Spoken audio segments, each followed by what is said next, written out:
All right, last on my list, controversial on my list, I guess. It's just controversial to me. Wave Space Rider. Why is it controversial to me?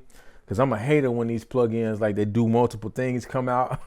Because I'm like, man, I took time to build workflows and presets to do this stuff. Now we got plugins that just do it. So what is Space Rider? Space Rider is just like Bass Rider or like Vocal Rider. It basically helps you with, instead of volume like Bass Rider and Vocal Rider, this one does space. So you can set A to be like, okay, cool, certain settings. Then you set B to be certain settings. And then you set the threshold. So as the signal goes over the threshold, it fades into the other side.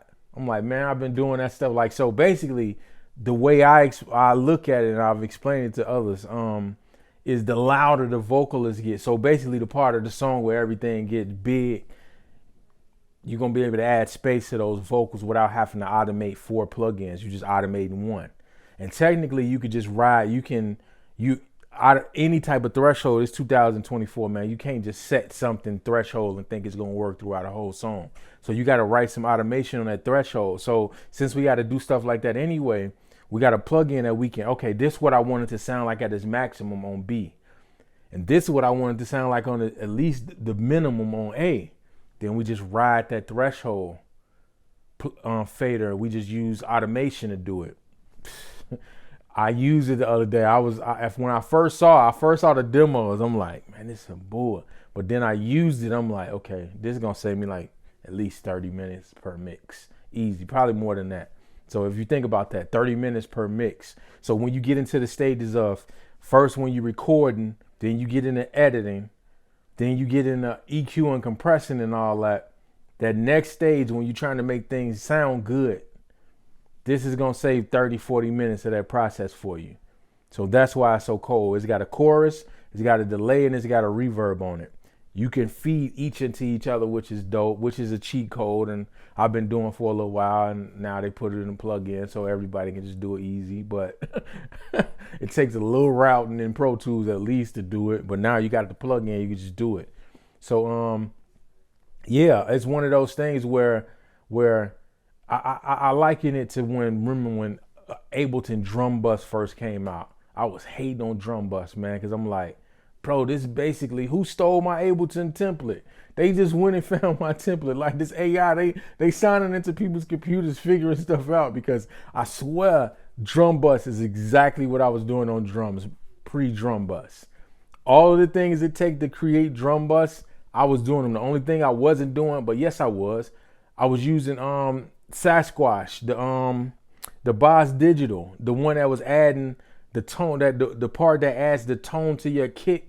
So if you in G, it goes to you put it to the lowest G, and then it gives you like the old trick they used to use back in the 90s with hip hop. So I was doing that with the Sasquatch joint. So that's the only plugin that Ableton didn't have out of that chain. So they added that, gave us Drum Bus, boom, gave us a compressor, like